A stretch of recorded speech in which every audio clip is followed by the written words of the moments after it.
educators and debaters. Welcome to 2023 MAITREYAWIRA English Debating Championship.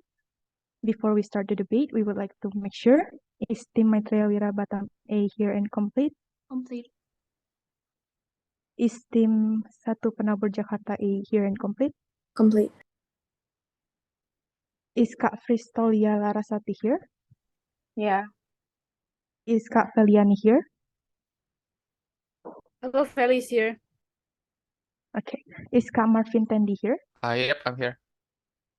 Okay. Is Kak Mutiara Noverita here? Here. Is Kak Randy Utomo here? Yes, I'm here. Okay. Thank you for the confirmation. The motion for today's debate is, in post-colonial state, this House would prioritize teaching pre-colonial history over post-colonial or anti-colonial history. The chair adjudicator for this round is Kak Fristolia Larasati, accompanied by Kak Feliani, Kak Marvin Tendi, Kak Mutiara Noverita, and Kak Randy Utomo. The government side of the House is from MAITREYAWIRA BATAM A, with Yvonne as the Prime Minister, Raymond as the Deputy Prime Minister, and Albert as the Government Whip. The reply speech will be delivered by Yvonne. The opposition side of the House is from 1 PENABUR JAKARTA A, with Amanda as the Leader of Opposition, Unique as the Deputy Leader of Opposition, and Selina as the Opposition Whip. The reply speech will be delivered by Amanda. Before starting your speech, don't forget to state your POI preference. Please be advised that we will be recording parts of the debate for documentation purpose. We hope for your consent in doing so. Okay, 2 minutes, yeah? We'll wait for Unique.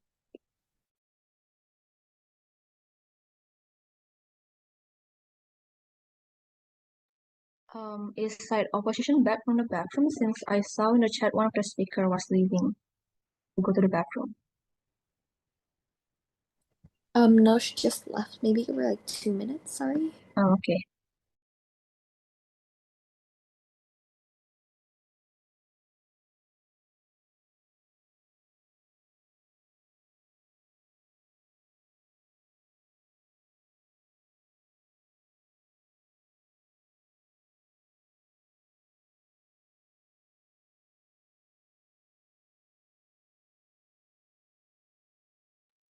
Okay, let me replay. Before starting your speech, don't forget to state your POI preference. Please be advised that we will be recording parts of the debate for documentation purpose. We hope for your consent in doing so. And also a reminder for all of debaters, if possible, please open your camera while you're delivering your speech. And now, to open the case of the government team, please welcome the Prime Minister, Yvonne. To the Prime Minister, time is yours. Check, am I audible? Yep. Okay, POI preference at the 4th to 5th minute mark. I'm willing to take one from side opposition. You can address me as a PM or participate, no specific pronouns. And also a slight trigger warning. I may be talking about some PTSD or like past war trauma, so please be advised before. So, yeah. I'll be starting my speech in 3, 2, 1. 3 setups to my speech. Firstly, we will prioritize teaching pre-colonial histories in post-colonial state, right? Including but not limited to how the people in the area lived before the colonization, what was the cultural right, etc. Right? And so far, that colonialism will influence the way the colonized country lives. For example, how Indonesia used here after being colonized by Japan, integration of languages between countries, how one's government will usually follow some of the system that the past colonizer made, etc. We think that there exists an urgency on both sides of the house. Second, then, right, let's cut off any potential arguments opposition may brought out in regards of accountability towards colonizers, for example, because to response, firstly, noting that it was a big event that had happened, it like reflecting the way that people live now, for example, we think that people will not forget about the previous incident in the sites, right? But secondly, then, even if it does become less memorable, for example, firstly, we think that the harm is at the very least minimized because then the information will still be accessible in the internet, for example, for everyone to access, right? Secondly, then as well, opposition has a burden to prove then why should we forget our past identities in exchange of obsessing over our long-gone suffering under the rest of the house, right? But third setup then, our burden of proof here is to prove how a society in the post-colonial states are able to live in peace while simultaneously keeping their identity onto the ground, right? Not only known as the state that has been colonized, but as their own true identity in this debate, proud to propose. Moving to my first argument then, right? Why should we no longer obsess over post-colonialism? We are not saying that what had happened with colonialism citizens should be forgotten, but rather why there is no urgency to further spread propaganda that demonizes the opposing country and make it as our main agenda as our country, right? Two reasons why. Firstly, as a country who has long suffered from trauma, the best thing to do is moving on and forget, right? And not forget, moving on in general. Because individuals should be able to appreciate the country's current state of peace, because back then it was unfeasible because of the past trauma, past war, for example, right? So we think that if we are able to instead focus on pre-colonialism instead, then the citizens of the country will be able to further appreciate the peace and the peace that has existed in status quo right now, right? But secondly, then for the older generations who has suffered through the events themselves, we think that they wouldn't want to receive a PTSD trigger every time someone around them talks about the past colonialism, about the post-colonialism whatsoever, right? But if the elderly wishes to relate the events that had passed on to the people around them, we think that they can still do it under ours of the house because we're not limiting them in the slightest at all, right? We just don't be making it the main point of education in the school system right now. But as a preemption then, if opposition wishes to talk about, like, for example, how they need more awareness about the past colonies to hold them accountable, etc., we think that there's two reasons, right? Firstly, this can still be done under our side of the house because government will still hold the colonizers accountable. For example, about how Indonesia's undang-undang about anti-colonialism exists, etc. Right? But secondly, then, not to mention most, if not all, past colonizers have issued a preparation towards the colonized countries. For example, like what Japan had done or the Belanda had done, for example, resulting in zero urgency under opposition. Right? The second premise, then, right, this will actually shift the focus of history under years of the house, exactly because because most likely under opposition, education will only be focusing on explaining to the children about anti-colonialism history rather than about what had happened before the colonialism itself. Right? But as a preemption itself, if opposition wishes to talk about how it will act as a deterrent effect to prevent colonization in the future whatsoever, one single response, right? We think that this is very unrealistic to say in the side, as exactly as colonizer will still do it either way, simply because of their personal interest, for example, especially when they are the government who holds power. We think that this is a zero-sum game and it should not be credited if opposition were to bring it up in their speech later on, right? Which is why we see in status quo right now, for example, Russia is still invading Ukraine despite the past backlashes colonizers have gotten. Despite all of that, they are still doing it. Hence, we see there's no tangible benefit that you can get under the opposition, right? So what happens under our side of the house then, right? We think that if you no longer obsess over post-colonialism, then we are also able to further appreciate the peace of the country and in general operate as a society that no longer lingers over their past trauma or whatsoever, but we will not forget, we forgive, right? So moving on to my second argument then, why will there be better appreciation towards our true culture? If I were to come up to a random Indonesian kid and ask them about what they know about Indonesia's culture before colonization, they will be confused, right? But on the comparative, they can easily tell you about how it boosts Indonesian citizens, but what's the purpose of knowing that, right? Will you just go like beat up the dead VOC?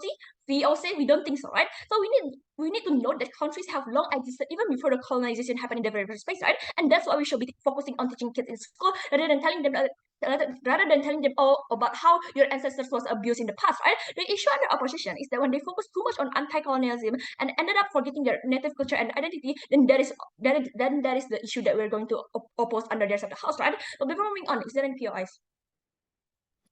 Once you get colonized, obviously your culture changes. You cannot just simply go back in time. I don't think your benefits are actually that beneficial.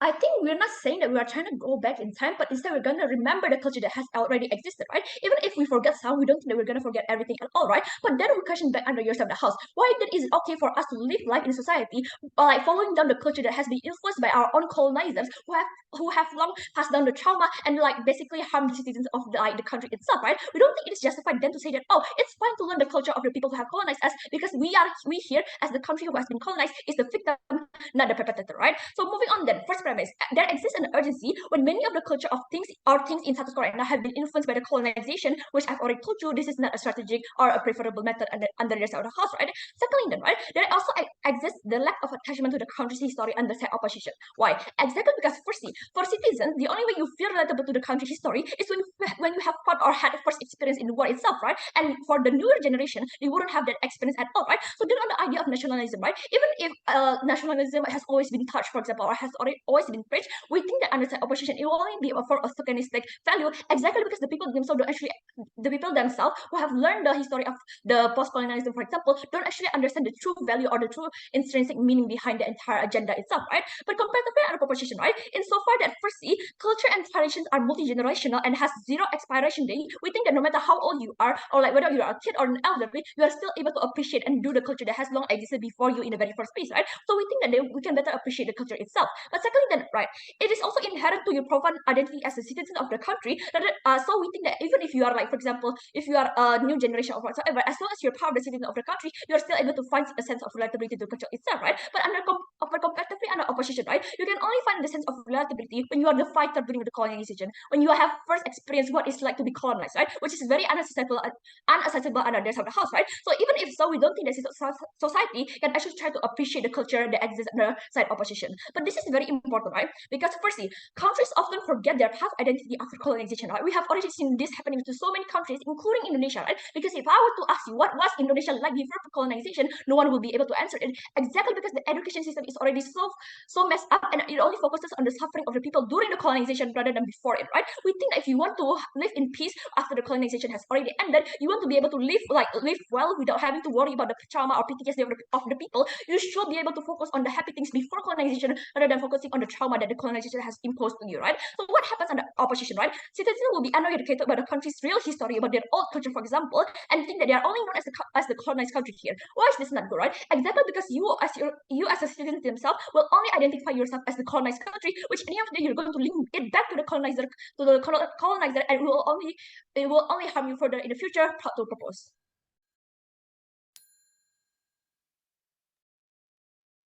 The Prime Minister spent 7 minutes and 22 seconds to open the case of the opposition team. Please welcome the Leader of Opposition, Amanda. To the Leader of Opposition, time is yours. Hi, am I audible? Yep. PY preferences, unmute yourself, pronoun she, her. I'm starting my speech in 3, 2, 1. What colonizers want is for us to forget their wrongdoings and move on. This is exactly why we should give it to them. 3 points of crucial setup before I get into my points of rebuttals and substantive. First, this house with motion, so we should look at this debate from both a principle and practical point of view. If we can prove to you that we both bring principle and practical clashes, we should then win this debate. Second, post-colonization states like Indonesia or Spain, where we have been colonized by states like from the West, these post-colonized states have probably been newly independent states. They're still vulnerable and unstable. Third, the world opposition has to defend is like post-colonialism being taught and prioritized as goals. This is like teaching about how bad the colonizers were and what horrible wrongdoings they've done, the heroes involved, the children from a young age at schools, and making sure that's a well-known fact. Note that just because we prioritize one doesn't mean we don't have the other. Our side will simply prioritize post-colonization history, but also still have pre-colonialization. One rebuttal, for example, substantive, all other rebels will be integrated because our points are quite clashing. First, the whole point is like the past identities is more important than obsessing over pain that we would not forget anyway, allegedly. For response to this, first, they try to say that people would remember either way, but it's untrue because when you teach people in school over and over again, that's the only way they would remember. Why is Google on the internet? Because simply nobody would Google on the internet. This is something that's so important because of the mass harm that these like colonizers have caused, but obviously nobody would like go out of their way to Google it. So this is the only way that we have to like make sure that they know. Either like compared to culture where like it's part of their ancestry, you probably want to know about it anyway. They already have incentives to know about it on their side rather than on our side. But second, they think that past identity is so important, but the issue here is that once we get colonized, our past identities don't really matter anyway. We have like logs about them. We can search it about the internet as well, which is something that would happen on our side. But culture before colonization does have an expiration date. After colonization, it's simply not the same. And when you aim to go back to that culture, you aim to like embody that culture all the time. You aim to forget the suffering, which is like exactly what the colonizers want. They want you to forget about all the suffering and wrongdoings they caused. But thirdly, their point about peace is just simply not mutually exclusive. You want to enjoy peace, you can enjoy peace, also understanding that this peace is from suffering, that from people suffering. This is exactly what makes a peace so much more enjoyable, is because you know that this is like from the hard work of the people of the past. But lastly, you try to say that like we bring up PTSD for people who are involved in the war. We don't think it's ultimately true because most likely those war heroes are probably not here anymore. But even if they are, like they aren't going to be here for long. What we need is like the long-term impacts of those people who like who need these like memories and need these like lessons to be able to like keep going in the future and motivate their country to keep developing and do better. 2 points of substantive in speech. Firstly, on principle, we acknowledge the people who suffer, directly clashing with the preemptions, and secondly, how it helps to protect the country from post-colonialism, also directly clashing with their preemption. Firstly, while on principle, we acknowledge people who have suffered. The moment you prioritize pre-colonial history, you try your best to do what the oppressors and colonizers want. You try to forget the wrongdoings and move forward. When in actuality, we need to be accountable and we need to give them acknowledgement. Why is this better on our side? 2 points here. Firstly, we make sure people know who and what happened. When a country gets colonized, although it's something big and there's no way every single person to be as educated about the colonization, about this teaching of post-colonization, and then we can get to the place of it. This gets problematic because these people who suffer are the people who have made it. So we can get to the place of independence and benefit off it. Where areas we don't like acknowledge their suffering is unjustified for us to reap the benefits of independence without acknowledging their pain and suffering, and furthermore, just doing what the colonizers want. Why is this principle better on our side? On our side, we make it so every single person in the country gets exposed to this post-colonial history of what happened to whom and etc. The heroes who helped us, they at least get some sort of recognition and acknowledgement. Realize that the government cannot say that we would be able to talk about these heroes and acknowledge them as well on our side, because these heroes are only meaningful when you really drill on the experience that they had and the contributions they made. We do not prioritize post-colonial histories. You do not do them justice. This like finishes off their preemptions. But second, we can hold them accountable on an international level. When we prioritize post-colonial histories, you can make it like a message to the world that we're still not happy with the lack of contribution we get. This looks like the fact that right now Japan and other countries used to colonize Indonesia, not giving us any retribution after colonizing our people. These are like actually gone long forgotten by those people on the outside, but on the inside as well, because of the lack of prioritization of post-colonial history. On our side, we prioritize post-colonial history. We make sure that not only are people realize and remember, we make sure people on the outside of our country as well. We send a message that we don't want to forget and like bring it up on an international level. This could look like talking about it in international forums, etc. It's important because even in the worst case scenario, you get no practical benefits from environmental retribution. These countries are pressured to at least be held accountable. These can only citizens within the colonizing countries holding their governments accountable, especially in the current day and age, when people have cancel culture and rights. These countries are forced to be at the very least like make a statement about it, to at least apologize. And this is like better than the side government where you literally do not get anything at all. Contrary to what they say, it's very hard to hold colonizers accountable on a national level when people do not care or do not know about it. The only way you'll be able to like allow yourself as a government to fight for accountability is when your people are aware and care about this issue as well. On their side, exactly when they do not push it and drill it out, these people will not care. But why is this argument important? 2 points here. First, it increases national pride, which increases unity and makes a stronger government. This is the reason we need to make sure that we have this understanding of what happened. It's simply increased nationalism. You feel like this sisterly or brotherly sense of belonging because you all have the same ancestors who fought the same wars for the same independence. This is extremely important because it makes a like, more unified and loving country. This can help us, especially post-colonial states who just gain independence, get a good government. Instead of people just leaving their areas and as they see, but they listen to a government because they believe the government has good intentions and wants what's best for a country, rather than government, where these people do not see reason to be under the same government or follow the same rules because you don't have the same understanding of brotherhood and sisterhood on their side. Secondly, however, this argument stands regardless of practical benefit because no matter what, the people who have suffered for us to gain independence deserve principle and justice, and the only way to get them that is that when we like hold these colonizers accountable, and this is the only way to do it. Second argument, however, why it helps us protect ourselves against post-colonialism. This thesis here is simple. As the post-colonial state has just gained independence, we are very vulnerable to getting exploited or colonized again. Why is this better on our side? 2 points here. First, the national pride about like helping us learn about anti-colonialism. The worst part about history is like it could repeat yourself if you do not learn from it. The moment you do not prioritize remembering this history, you deprioritize learning from it as well. It's going to you as a country might be susceptible like opposing countries like propaganda again and again because you forget that it happened in the past. Sure, you can't say for sure that won't happen on our side, but on our side we definitely decrease the likelihood of that happening because we make sure that heroes are like we're aware of heroes and what happened in the past, so we can notice these things before it's far too late. Noticing the signs before it's too late is an exclusive benefit on our side. Contrary to what they say, we do need to be more aware. They cannot be bringing the example of like Russia and Ukraine because that is just like literally bombing. It's not colonization. The colonization we know about is like the ones like Japan where they come into Indonesia, they bring propaganda from colonizers, etc. This is the type of colonization that at least we can try to deter or like notice on our side. That's unlikely to happen on their side. But secondly, we can actually learn from a colonizer and take the benefits. What happens when we throw away most of the remnants of colonization? That you also like reject all the benefits from it. Like this is technological advancements and things like that. Those are the things that will actually be forgotten on their side, just thrown away. Even though like those are the fruits of colonization. That's the thing that we can make the only positive things we take from colonization that you just choose to throw away just out of spite. And actually we're able to grow from colonization, use what they have left being for the greater good. This type of development is what we champion on our side. This argument is important because no matter what, this country will go on and survive and grow. We need them to be able to suffer the least harm as possible and reap all the benefits of being colonized. And this is only exclusive on our side. Thank you very much. Never been prouder to oppose. The Leader of Opposition spent 7 minutes and 9 seconds. To continue the case of the government team, please welcome the Deputy Prime Minister Raymond. To the Deputy Prime Minister, time is yours. Check them audible. Yep.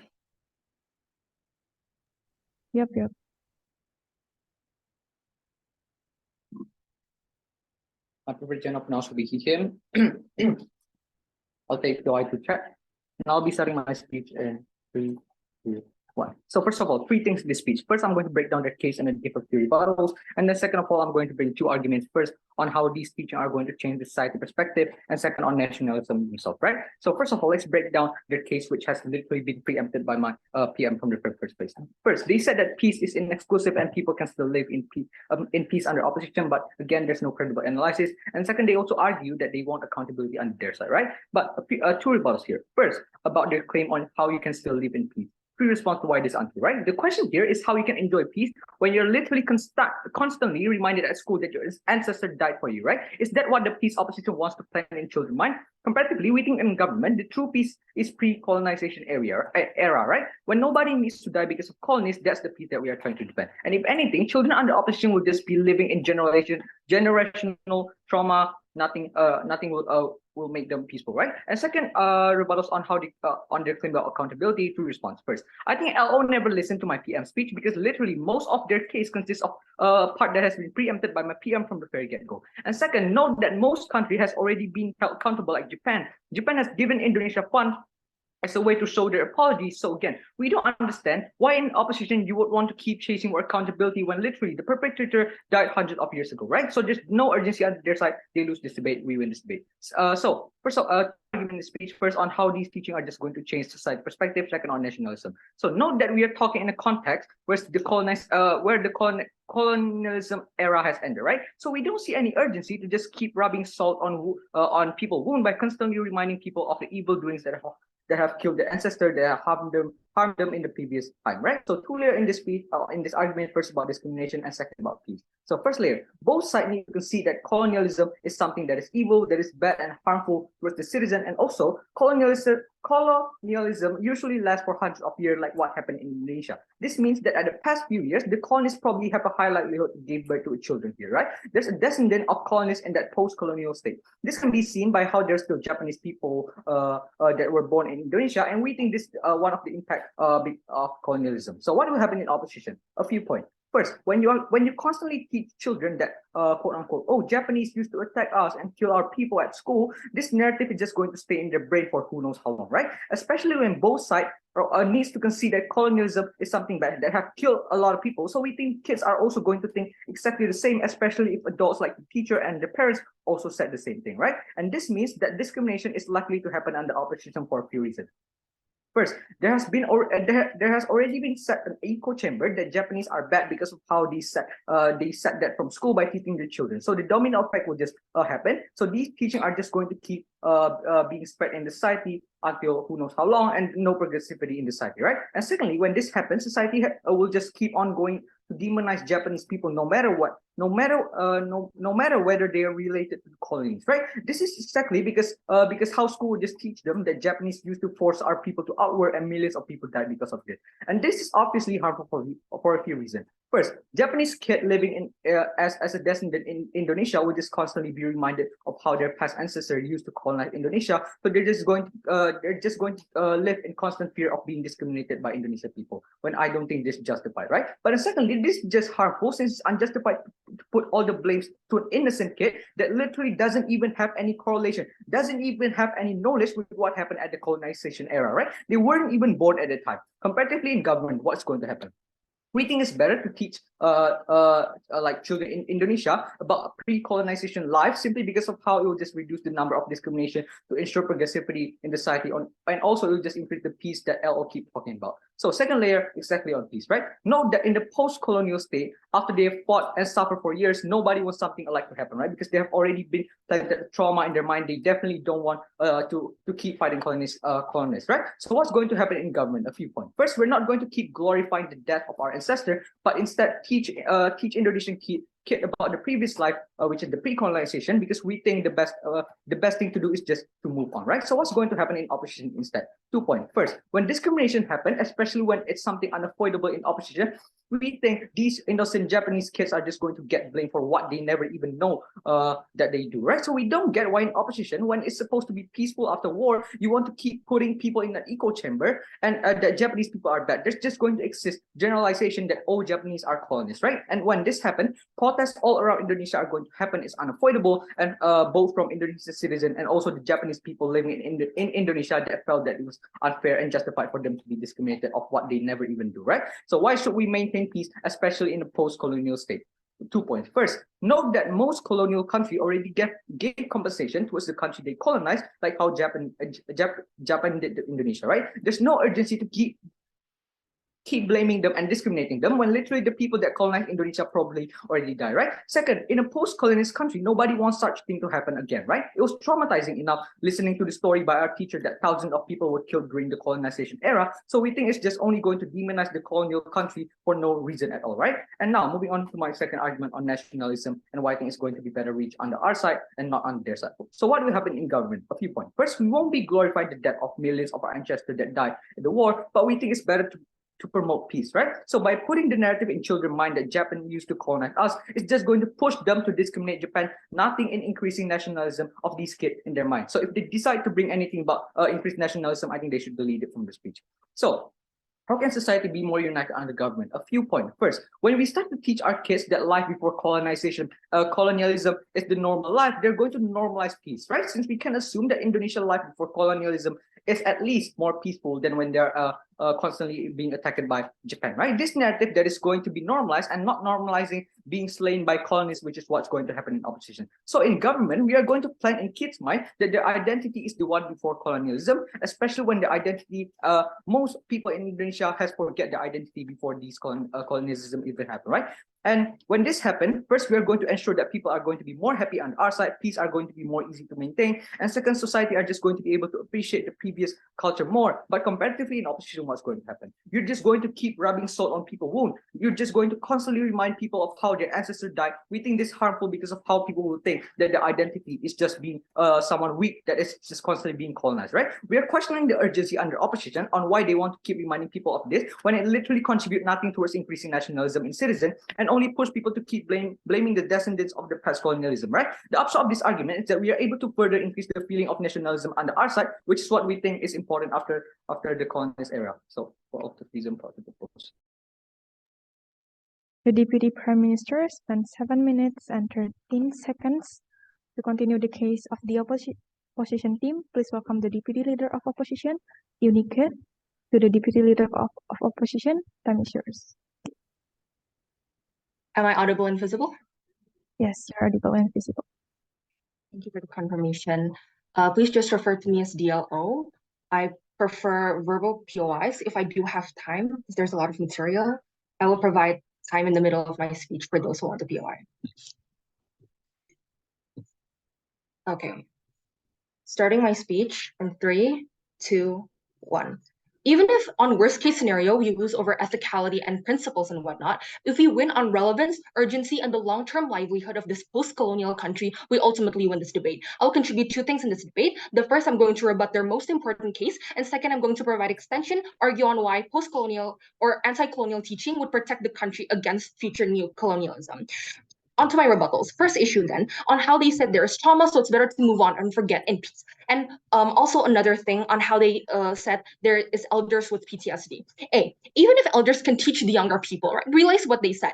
Elders, they're old, they're going to die soon. If they depend on old people, we question how this would be sustainable in the long run, but also B, on people's trauma. Let's flip this, right? We think it's going to be, in turn, very liberating when the old victims of war know that the harm they went is acknowledged and validated by the country, that all their blood, sweat, and tears is actually worth it and valuable because it created that country. But for the younger generations, as they mentioned, that don't have any experience in the war, we think that they're not going to be that traumatized because there is space between them and the war, right? They will see this as a learning experience, but they will have no personal relations with it.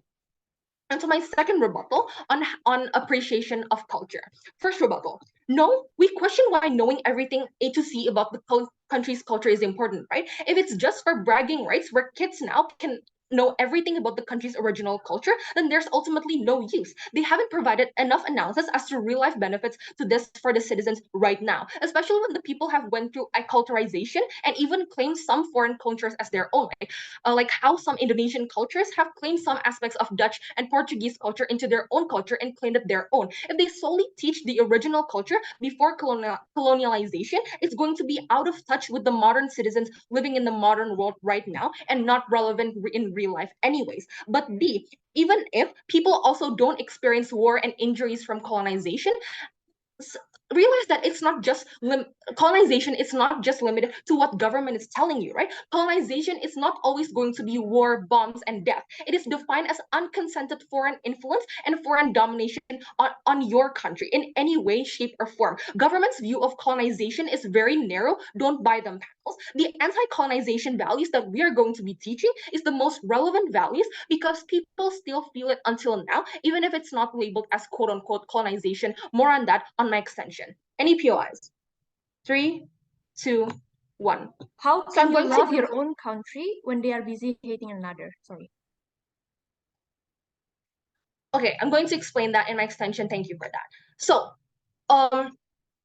onto my extension, why post-colonization, post-colonial or anti-colonial teaching would defend the country against neocolonialism. Let's firstly contextualize. Colonialism doesn't simply end the moment the colonizers leave the colonized country. It doesn't end simply by the European country letting go of the power to rule over you. There's such a thing as neocolonialism, where developed countries or powerhouses that used to be colonizers now use their soft power as opposed to hard power and weapons and whatnot to indirectly influence and dominate over weaker countries. And this manifests in a lot of things. For example, the mindset that Indonesian films are inferior to Hollywood films. The fact that the majority of us still consume imported things from the West instead of local products because we think that imported goods are higher in quality, when that's not always the case. This is the method that colonizing countries are using over us because they're no longer allowed to physically control us. And this needs to stop immediately because it's very damaging for the post-colonial country. Why? A few reasons to that. Because firstly, economic development will be hindered because nobody wants to buy their local products anymore.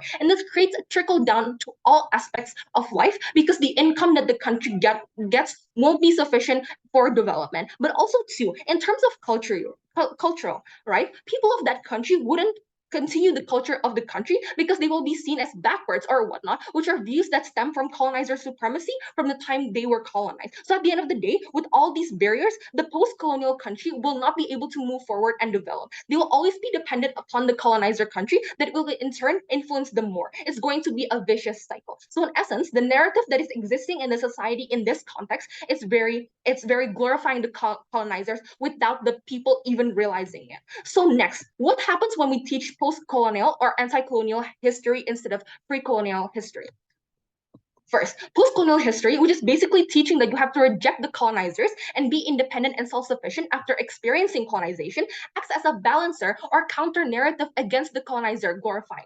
To be the one that explicitly says we don't always have to depend upon the colonizers and we can be independent instead. Even if it's radical or very hard stance in our side, that's okay because one, the existing narrative is already that ingrained in society anyways, and two, neocolonialism has to be fought as soon as possible because it's time sensitive. The more you move with it, the harder it is to tackle later on. So it's not us demonizing the Japanese or the Dutch as they assume we are doing. It's us teaching our people to be careful of the bad influences that these other foreign countries can give us that will harm our own country. As opposed to pre-colonial history, where it basically focuses more on keeping local traditional values and norms, it won't be as effective because it's not explicit enough that says that they should reject colonialism. The people of that post-colonial country will not be deterred enough from depending upon their colonizing countries. At least teaching anti-colonial history, the people know when and how that they're being used by other countries. They can fully realize it and equip themselves against those influences in the future. But two, even pre-colonial history and culture is still important for identity and whatnot, as they have said. I think it's already enough when it's done and taught in the family or household or in the society themselves, where they learn who their ancestors are and whatnot, right? Yes, we concede it won't be the most traditional side of the history or the culture, but we don't need it to be. Like me as an Indonesian citizen, I wouldn't know the whole story of the country before being colonized by the Dutch, but at least I'm taught the traditional foods, the traditional rituals that my family still lives by. That is enough. That's the trade-off, right? Under our side. As long as it's enough history they know from their family or their friends or their relatives and loved ones, to the extent that they know who they are as people within the society or the country, that is enough on our side. There's no urgency and there's no urgent need for the pre-colonial history anyways for the people of that post-colonial country, right? So panels, we have proven to you that post-colonial and anti-colonial teachings and values is overall more relevant, not only for the national identity of this post-colonial country, but also for the future of the country against neocolonialism, which we are still experiencing to this day. Government needs to realize that, or else we can tackle their whole case. For all of those reasons, never prouder to oppose.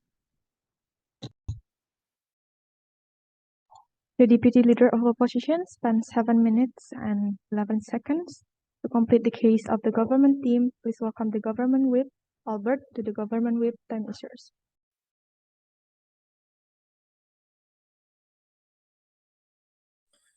Am I audible and visible? Yep. Okay, thank you. My POI method is just unmute yourself, but please don't major because I don't like getting interrupted. I'm going to start my speech in 3, 2, 1.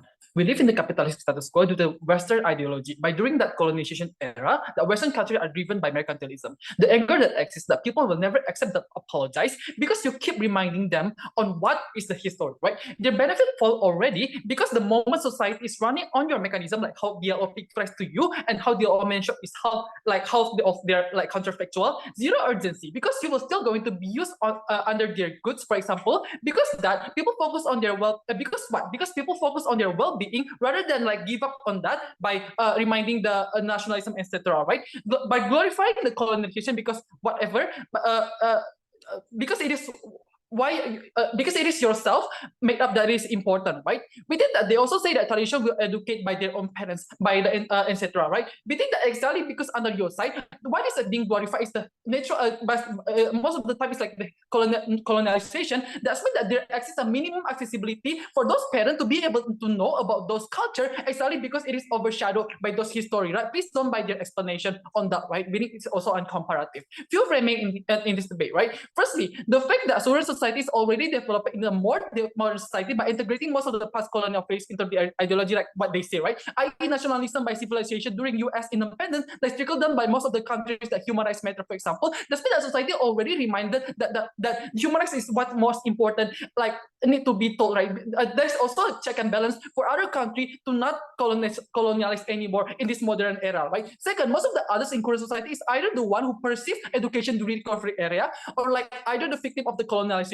So the progressivity is already there, right? Because they know what to teach about their children. But now we are there to teach a new generation on a new value in this new era when most of the countries already compensate for their action. For example, like Dutch already make a museum place of Indonesian victim. For example, you know why they are that intense to spread the propaganda because there exists a certain because that time your parents or maybe those victims there to raise awareness for those countries to compensate. For example, it is what it is because that's why the history itself is that intense because they want those victims to compensate, right? But currently with their apologization, etc., it is already enough to stop those things to keep raising awareness. Because why is the implementation, right? Because they already compensate either way, right? Thirdly, the fact that Thailand never been colonialized, so their traditional culture is still there, meaning that it is a way because by time it has become their identity because they still stuck in the value their past generation brings to them, for example, right? So the delta is that this debate does not debate in the world where there exists a burden for us to actually debate about the process of an ideology. How does it form, right? We do not have the burden to tell us to go into the past to change, right? Because it's already what happened. So the delta is how we can ever change the society right now into a more progressive society, right? The idea of having a strong nationalism stands to actually have a strong identity about yourself. It is the same as debating that if you want to win the debate, you cannot keep attacking opposition without providing a positive case under your side, right? This is the same. The fact that most of the country been colonized was living a peaceful life with their own culture before, but by the way Western country colonized them by forcing them to operate industrial things, for example, like tanam paksa, rumusa, etc. That the moment when historic culture like start shifting and focus on a more capitalistic world, right? In fact, the current society is so pessimistic in a way that dominant energy is negative. When you think of history, there's nothing else about your culture, for example, because generalization already exists. People are just going to take the conclusion that the history is something bad, right? So rather than that, I all told you the identity is because the colonization. We agree, but we don't say that our identity is a basis that already exists before colonization, but it's going to be more adapted by the time of dissemination, right? Into my first test, which like changed the perspective of society. The idea of teaching the value behind the matter that we're explaining, currently you're teaching those children about certain history. Sure, they know about the post-colonization is bad, but where's the relatability, right? Zero implementation because there's nothing that they can do on changing that history except for feeling empathy. It is very easy for them to generalize the overall moral value, the urge to fight back, right? The thing is how your child will be able to respect others and how the nationalism can be happen when you're hating other people, when you're focusing on those negative energy, you lose the chance to focus on your own identity and easily for people to fight back because you have nothing to be proud on, right? You're just going to be hating them, right? Because you think that you're still, but so most of the time people still think that you're in a vulnerable condition to be overprotective towards other countries. Right? This is the biggest delta about the definition of the nationalism, right? Especially most of the time they're still children. They were still going to be teaching about that, right? It is something that they live in their life, right? So they need at least the value of education that like need to be implemented. They need to get the picturization about implementation of their education. For example, you just cannot spread hate anymore because how they're going to do something to change, right? Comparatively, tell them about past colonization, like how they all concede that they do not face that. And what's the urgency, right? You cannot feel the same pain your grandma feels, for example. We think that is actually harmful on their main goals, right? Their main goal is to have accountability. Firstly, my PM have already preempt this, why they already holding accountable. Also, I already explained that they already do compensation. Another fact that current society already protected by universal law, for example, the argument is still in zero urgency because either way, if there exists something that are going to be harmful to the country, for example, we think that law can protect them, for example, right? CGS still going to be accessed. Secondly, especially that you cannot just assume that under your side exists zero information, since that the commentation of history can be easily accessed in like Wikipedia, etc. People are still going to be there to access, right? Comparatively, under our side, we tell you that people are still going to be focused on their identity in the culture behind the pre-colonialization. Still going to be better for them to implement their daily life. We are so proud to propose.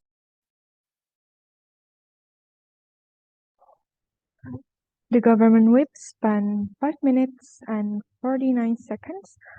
To complete the case of the opposition team, please welcome the opposition whip, Selina, to the opposition whip. Time is yours. Okay, hi. Am I audible? Yep.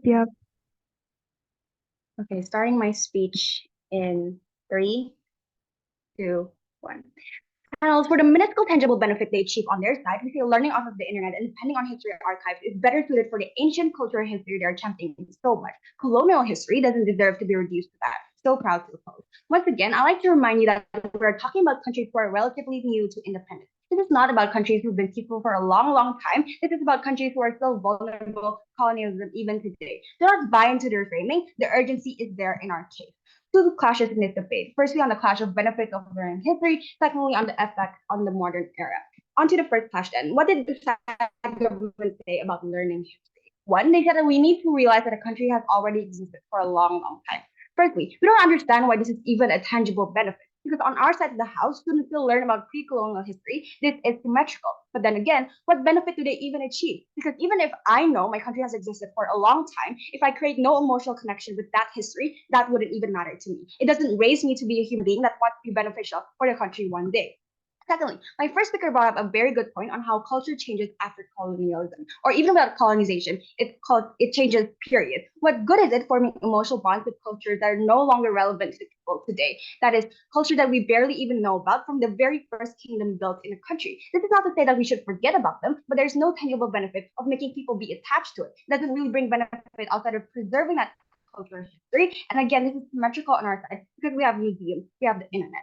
Secondly, they said that discrimination will happen on our side of the house. I won't say much about this other than the fact that, in status quo, just because we're learning about how Japan did Romusha, we don't see Indonesian people discriminating against the Japanese for this. In fact, so many people still consume Japanese media and even want to go to Japan, a country literally full of Japanese people. Anyway, when we learn about how much our people had suffered and how much violence we had faced in history, that's not to emphasize how weak we were, and it's definitely not us glorifying pain and trauma. In fact, on our side, we said exactly because people had suffered, we need to acknowledge that pain so that their pain isn't taken for granted, so that people award their pain even years and years to come, long after they pass away. Otherwise, the general trauma is just shared between the families who suffered. It's suffered individually. On our side, this trauma is alleviated because we mourn together.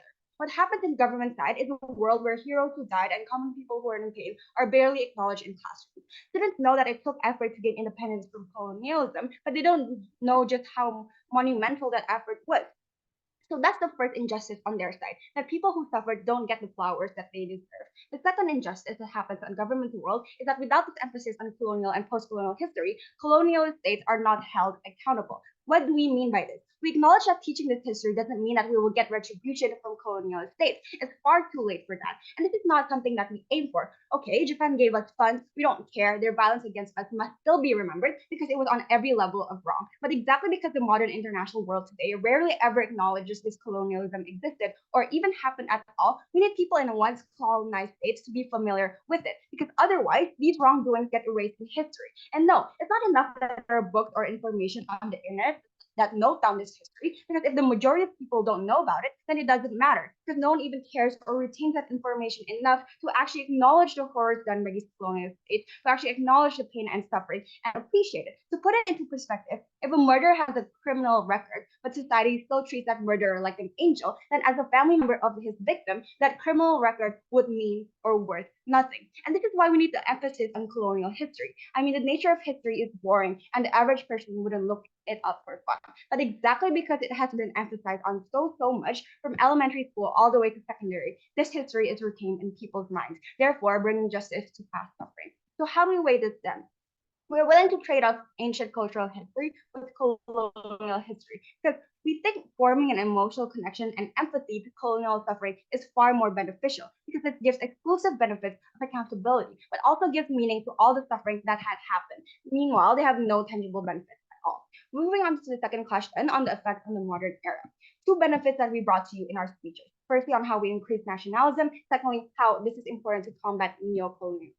But firstly, I'll talk about how we are able to combat neocolonialism first, because government right off the bat accuses us of having no urgency. Well, here is the urgency for you. Just because the modern state is peaceful does not suddenly mean that neocolonialism doesn't exist. In fact, modern colonialism is that much more dangerous for the fact that it is silent.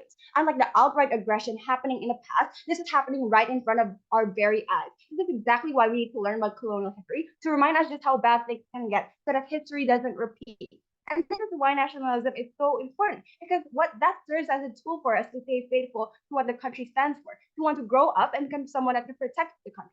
That nationalism is only achieved on our side of the house. See, the state's main goal in teaching young students this history is to heighten the feelings of nationalism.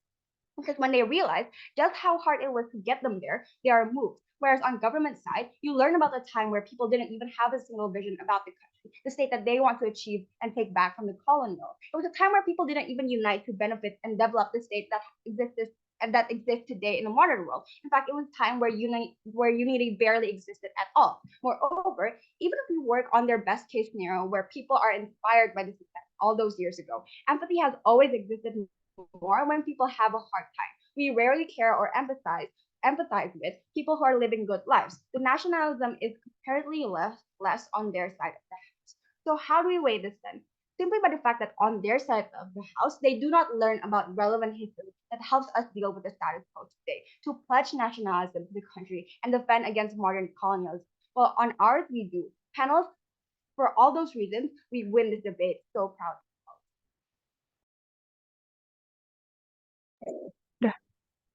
The opposition will spend 6 minutes and 5 seconds to close the case of the opposition team. Please welcome the reply speaker from the opposition side of the House, Amanda. The reply speaker, time is yours. Hi, am I audible? Yep. Okay, I'm gonna start my speech in 3, 2, 1. I'm going to solve this debate in 2 clashes. Firstly, the principle of retribution against preserving culture, and secondly, on practical benefits after independence. On to my first clash about principles of retribution versus preserving culture. We totally need retribution and accountability.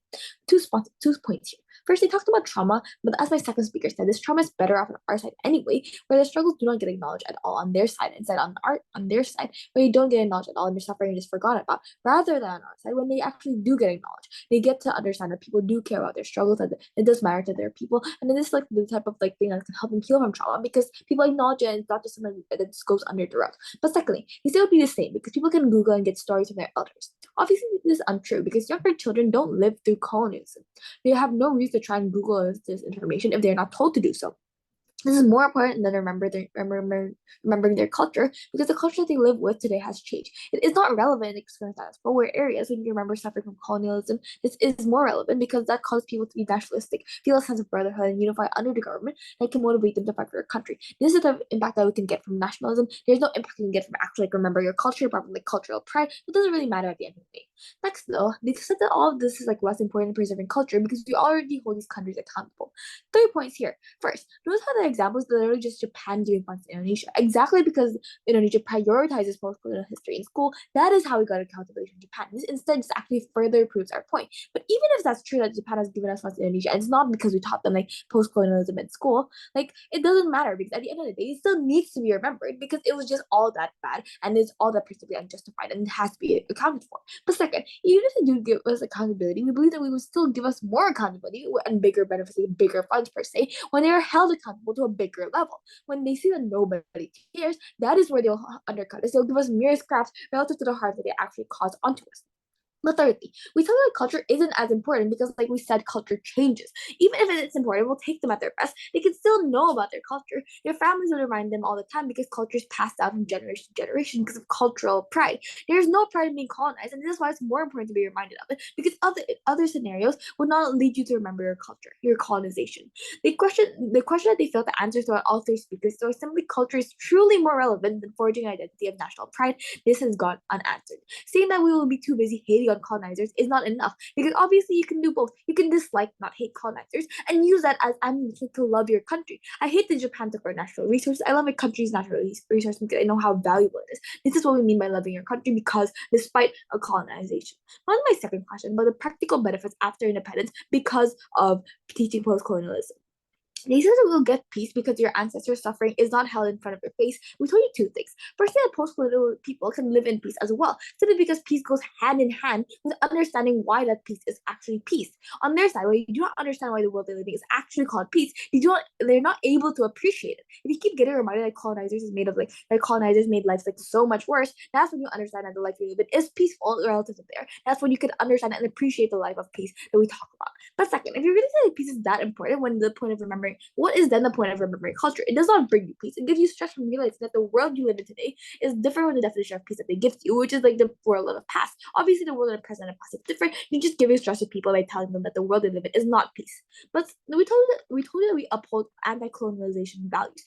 Firstly, we told you that we make sure how to detect neocolonialism by teaching like anti-colonist values to our people, because of the things like neocolonialism via soft power, like my second speaker told you, will keep happening. And this is a major harm because we're giving them power over us again if we do not become aware of it. We make sure our people do not fall for propaganda, trade vacuums where they hate their own country's good and things of that sort. The best response to this by saying that like Indonesia is too late because we were already so dependent on exported goods. However, 2 points here. Firstly, we told you that framing is that the correct framing is actually like not 100-year countries. It's countries that literally just got independent that's able to forge your identity and forge your dependencies, and they're probably not attached to exports in the first place. But secondly, even if we take them at their best, it's still relevant, because when you love your country so much to that extent, you'll buy and support local goods that will benefit your country and help them progress. It doesn't matter how much they care about exported goods. For all those reasons, I've never been prouder to oppose. Please vote for that opposition.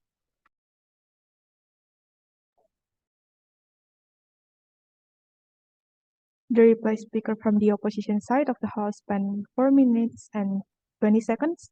To close the debate, please welcome the reply speaker from the government side of the House, Yvonne. The reply speaker, time is yours. Check, am I audible? Yep. Okay. I'll be setting my speech in 3, 2, 1. Quoting from both DLO's and WIP's own speech that people are glorifying the Westerns, they are still going to Japan for holidays and still using their products in status quo right now, right? So basically, they just consider that their mechanism provides zero tangible benefit under their side of the house, right? Because even if in PPK and we are taught about Japan's cruelty or Western exploitation, citizens don't care. We still watch anime, right? So what is the purpose of opposition's entire speech?